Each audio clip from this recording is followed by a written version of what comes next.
உயிரோடு தமிழோடு இணைந்திருக்கிறீர்கள். ILC தமிழ் உயிரோடு தமிழில் அன்பர்களே, அரசியல் கலை நிகழ்ச்சி இணைந்திருக்கிறீர்கள். தாயகத்திலிருந்து தாயக உடவியலாளர் இராமேந்திரன் இணைகின்றார். வணக்கம் இராமேந்திரன்.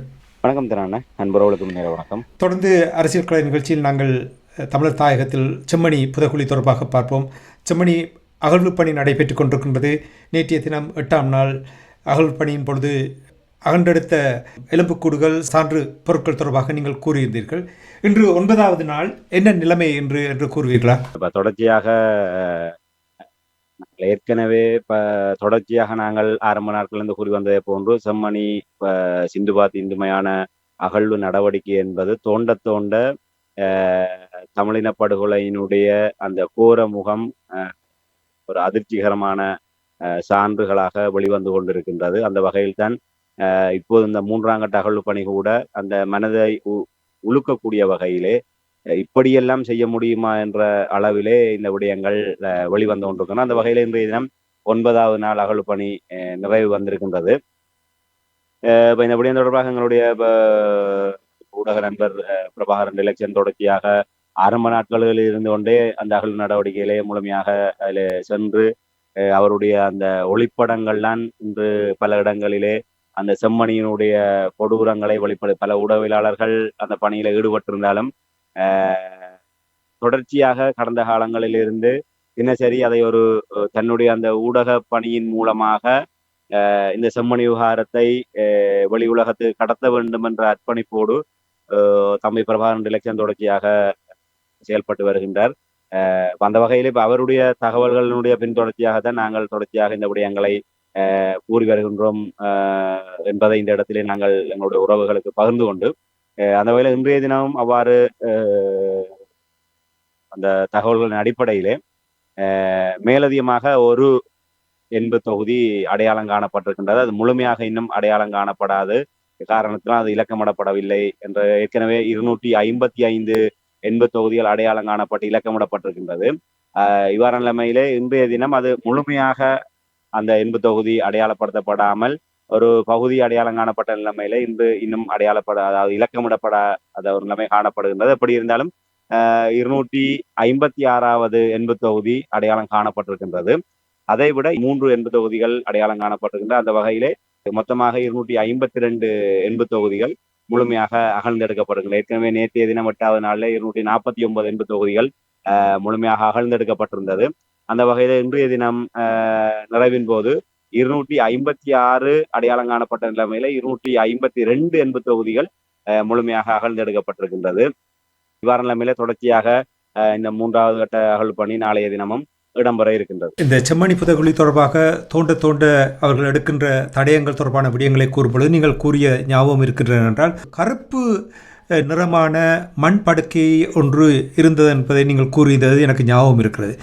அது தொடர்பாக ஏதாவது ஆய்வு செய்யக்கூடியதாக ஏதாவது முன்னேற்றமான தகவல் வந்திருக்கிறது என்றால் அது ஆய்வுக்கு அனுப்பப்பட்ட என்று நீங்கள் கூறியிருந்தீர்கள். இது தொடர்பாக ஏதாவது தகவல் வந்திருக்கிறதா?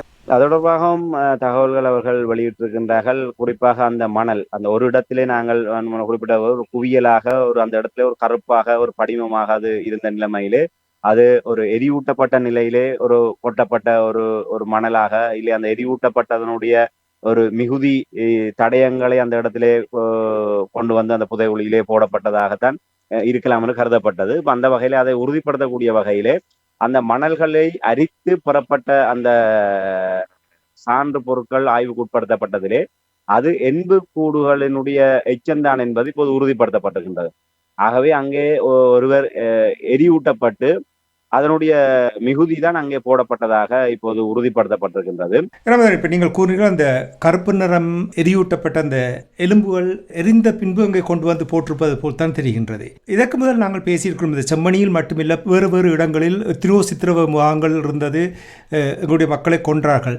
அப்படி என்றால் நீங்கள் கூறுகின்ற அந்த எலும்பு கருப்பாக இருக்கின்ற அந்த எலும்பு சாம்பல் வேறு இடத்தில் கொன்றுவிட்டு இங்கே கொண்டு வந்து அதை போட்டிருக்கிறார்கள் என்று கருதலாமா?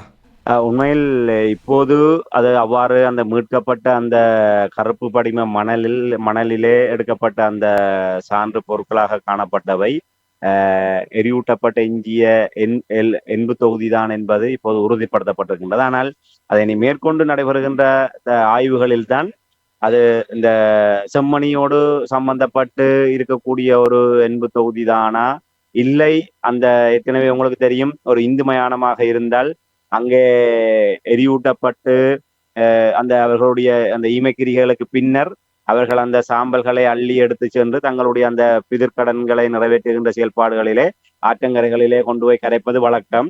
அவ்வாறு அவர்கள் எடுத்து சென்றது போக மிகுதியாக அங்கே இருக்கக்கூடிய அந்த சாம்பல்கள் அங்கே அள்ளி அந்த மயானத்தினுடைய ஏனைய புற பகுதிகளிலே போடப்படுவது வழக்கம்.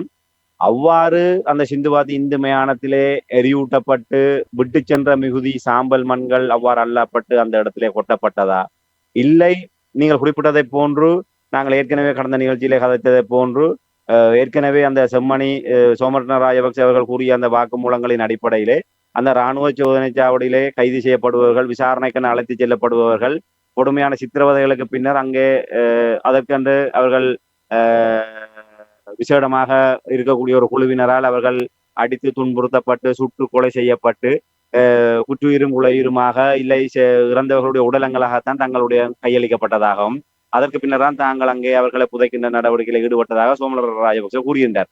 ஒருவேளை அவ்வாறு அவர்கள் அங்கே புரிதான ஒரு சோதனை சாவடிகளை வைத்து அவர்களை கைது செய்யப்பட்ட தமிழ் இளைஞர்களையோ இல்லை யுவதிகளையோ அவ்வாறு அவர்கள் எரித்து விட்டு அந்த இடங்களிலே அந்த எரித்ததுக்கான தடயங்கள் இருக்கக்கூடாது என்பதற்காக அந்த அந்த தடயங்களை கூட அந்த சாம்பல் மண்ணை கூட இவர்கள் அள்ளி கொண்டு வந்து இந்த இதனால் இது ஒரு புதைகுழிக்கான ஒரு இடமாக அவர்களால் ஏற்கனவே தொடர்ச்சியாக பயன்படுத்தப்பட்டு வந்தது. ஆகவே அப்படிப்பட்ட ஒரு இடத்திலே போட்டு இதை மூடிவிட்டு அதை அப்படியே மறைத்து விட வேண்டும் என்ற நோக்கத்தோடு கூட இதை செய்திருக்கலாம். ஆனால் இதெல்லாம் இந்த ஆய்வுகள் எப்போது நடத்தப்படும், இது குறிப்பாக இந்த ஆய்வுகளுடைய தொடர்ச்சி எப்போது வரும், இதுதானா என்று இதையெல்லாம் நாங்கள் மறந்து போய் விடுவோம். இப்போது 2ஆம் கட்ட அகழ்வு முடிந்து நான் நினைக்கிறேன் பல மாதங்கள் ஆகிவிட்டது. கிட்டத்தட்ட இந்த வருடமே இப்போது 5 மாதம் ஆகிவிட்டது. கிட்டத்தட்ட 10ஆம் மாதம் 11ஆம் மாதத்துக்கு முன்னரே மழை ஆரம்பித்த போது 2ஆம் கட்ட அகழ்வு நிறைவுக்கு வந்தது. கிட்டத்தட்ட 6 மாதங்கள் ஆகிவிட்டது. 6 மாதங்களுக்கு முன்னர் அந்த யுனிசெப் அந்த புத்தக பையோடு சிறுமியினுடைய உடல் தொகுதி மீட்கப்பட்டது. அது தொடர்பாக ஏதாவது ஆய்வுகள் மேற்கொள்ளப்பட்டதா? அந்த புத்தக பையோடு சம்பந்தப்பட்டு காணாமல் போன பிள்ளைகளுடைய அந்த தரவுகள் சேகரிக்கப்பட்டதா? அது ஒரு வரையறுக்கப்பட்டதாகத்தான் இருக்கும். இல்லை அதை விட அந்த காலனி சில விடயங்கள் எல்லாம் அந்த உடனடியாகவே ஆய்வு மேற்கொள்ளக்கூடிய வகையிலான ஒரு விசேடமான காரணிகளாக காணப்பட்டது. ஆனால் இன்று வரை 6 மாதங்களாகியும் அதில் எந்த வித முன்னேற்றமும் இல்லை. அது தொடர்பான எந்த தகவல்களும் இல்லை. ஆகவே இது நாளை வருமா, நாளை மறுதினம் வருமா, இல்லை எத்தனை மாதத்துக்கு பின்னர், எத்தனை ஆண்டுகளுக்கு பின்னர் வரும், அவ்வாறு வருகின்ற போது இதெல்லாம் தொகுத்து பார்க்கின்ற போது இது ஒருவேளை உண்மையாகவே இப்ப நாங்கள் கருதுவதை போன்று புரிதொரு இடத்திலே சித்திரவதை செய்யப்பட்டு எரியூட்டப்பட்டு படுகொலை செய்யப்பட்டதனுடைய சான்று பொருட்களாக இருந்தால் வெறுமனே அந்த ஒரு தகவலாகத்தான் அது கடந்து செல்லக்கூடியதாக இருக்கு. நாங்கள் இந்த முடிவுகள் எப்போது வரும் என்பதற்கு எந்த உத்தரவாதமும் இல்லை. ஆனால் எப்படியான ஒரு சாத்தியக்கூறு இருப்பதாக சொல்லப்படுகின்றது. அந்த மயானத்திலே எரியூட்டப்பட்டு தகனம் செய்யப்பட்ட உடல்களுடைய அந்த சாம்பலாக என்றால் அது பெரும்பாலும் அவ்வாறு இருப்பதற்கு சாத்தியம் இல்லை என்றால் இது அந்த ஆய்வு நடத்தப்படுகின்ற அந்த மேற்படப்பிலே கொத்து கொத்தாக எங்களுடைய செம்மணி படுகொலையில செய்யப்பட்ட எண்பு தொகுதிகள் இருக்கின்ற போதும் அதோடு இணைந்ததாக இந்த மணல் படுக்கையும் வருவது என்பது என்றால் அதற்கு பின்னர் என்றால் இந்த செம்மணி புதைகுழி இருந்ததுக்கு பிற்பாடுதான் இந்த சிந்துவாத் இந்து மயானம் என்பது அதுக்கு முன்னரும் இருந்து அதுக்கு பின்னரும் அந்த மயானம் செயல்பட்டு கொண்டிருக்கின்றது. இருந்தாலும் அந்த மயானத்துடைய செயல்பாடுகள் என்பது அவ்வாறு அங்கே எண்பு தொகுதிகளுக்கு மேலாக இல்லை அதற்கு சமாந்தரமாக இந்த சாம்பல் படுக்கை காணப்படுகின்றது என்று சொன்னால் அந்த சாம்பல் படுக்கையை அந்த இடத்துல போடுவதற்காக குழி தோண்டுகின்ற போதே அந்த அங்கே இருக்கக்கூடிய எண்பு தொகுதிகள் ஒருவேளை வெளிப்பட்டிருக்க வேண்டும். அது அந்த மயானத்தினுடைய செயல்பாட்டாளர்களாக அடையாளம் காணப்பட்டிருக்கும். ஆனால் அதெல்லாம் அப்படி நடந்ததாக எந்த ஒரு இடத்திலுமே சம்பந்தமாக இது தொடர்பாக தகவல்கள் வெளிவரவில்லை. ஒருவேளை இப்ப அங்கே ஒரு சிவர் கட்டுவதற்கு அத்திவாரம் தோண்டுவதற்கு அங்கே எண்பு தொகுதியில் அடையாளம் காணப்பட்ட போதுதான் இந்த புதைகுழியை வெளிவந்தது. அப்படி இருக்கின்ற போது ஒருவேளை இப்படி அவர்கள் இந்த மணலை போடுவதற்கு குழி வெட்டும் போது எண்பு தொகுதியில் வந்திருந்தால் அப்போதே அந்த விடயம் பேசு பொருளாக மாறி இருக்கும். ஆனால் இதுவரை அப்படியான இந்த தகவல்களும் இல்லை. ஆகவே ஒரு பெரும்பாலும் இந்த செம்மணி படுகொலையோடு சம்பந்தப்பட்டு அந்த நபர்களை உயிரோடோ இல்லை கொன்றதுக்கு பிற்பாடோ எரியூட்டியதுக்கு பிற்பாடு அதோடு இணைந்த இந்த சான்று பொருளாகத்தான் அது இருக்கும் என்று கருதக்கூடியதாக இருக்கின்றது. எதுவாக இருந்தாலும் பொறுத்திருந்து பார்ப்போம். இந்த ஒட்டுமொத்தமாக இந்த ஆய்வுகள் வெளிவருகின்ற போது அது தொடர்பான விடயங்களை நாங்கள் பார்க்கக்கூடியதாக இருக்கும். நிறைவாக இன்றைய 9வது நாள் அகழ்வு பணியின் பொழுது ஏதாவது சான்று தடயங்கள் ஏதாவது கண்டறியப்பட்டதா? உண்மையிலே அந்த எங்களுடைய உடவியலாளருடைய தகவலின் அடிப்படையிலே ஒரு 80 தொகுதிகள், அதாவது குவியலாக அங்கே 80 தொகுதி மீட்கப்பட்டதாக சொல்லப்படுகின்றது.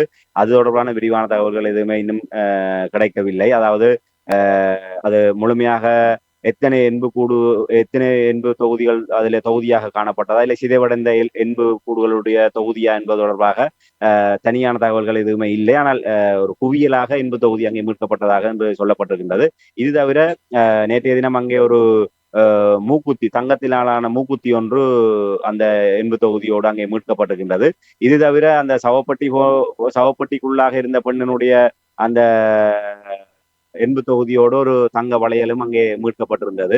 இப்போது மேலதிகமாக ஒரு மூக்குத்தியும் இன்னொரு இடத்திலே மீட்கப்பட்டிருக்கின்றது. ஆகவே மூக்குத்தி அந்த வளையலை வைத்துத்தான் இது பெண்ணுடைய உடலமாக இருக்கும் என்று கருதப்பட்டிருக்கும். அது மூக்குத்தியும் என்று சொன்னால் இவ்வாறான அணிகலன்கள் நிச்சயமாக ஒரு சான்று பொருட்களாக, ஒரு வலுவான சான்றுகளாக இருக்கும். ஏற்கனவே அந்த கருப்பு மணல் படிவம் மற்றும் வளையல், மூக்குத்தி போன்ற பொருட்கள் இப்போது சான்று பொருட்களாக மீட்கப்படும். நன்றி ராமேந்திரன். செம்மணி புதகுழி அகழ்வு பணி நடந்து கொண்டிருக்கின்ற நேரத்தில் 9வது நாள் இன்று அகழ்வு பணியின் பொழுது அங்குள்ள என்ன அடையாளம் காணப்பட்ட என்ற விடயங்களையும் உயிரோடு தமிழ் உறவுகளோடு பகிர்ந்து கொண்டமைக்காக அன்பர்கள் சார்பாக நன்றி குறிப்பிடும். மீண்டும் இன்னொரு நிகழ்ச்சி இணைந்திருப்போம். அதுவரைக்கும் நன்றி, வணக்கம். நிச்சயமான நன்றி, வணக்கம்.